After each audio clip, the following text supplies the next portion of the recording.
আসসালামু আলাইকুম রহমতুল্লাহ। মুহাম্মদ, কি হয়েছে বাবা? কি করছো তুমি?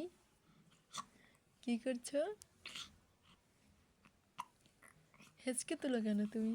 কি হয়েছে? ক্ষুধা লাগছে? ক্ষুধা লাগছে? মুহাম্মাদের ক্ষুধা লাগছে নাকি?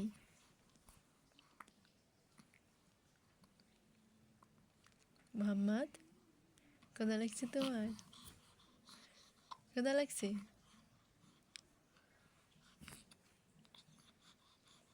ঘুম আসছিল না? একটু কি ঘুম আসছিলা? তুমি একটু ঘুম আসছিলা না? আজকে তোমাকে গোসল করাই দিছি।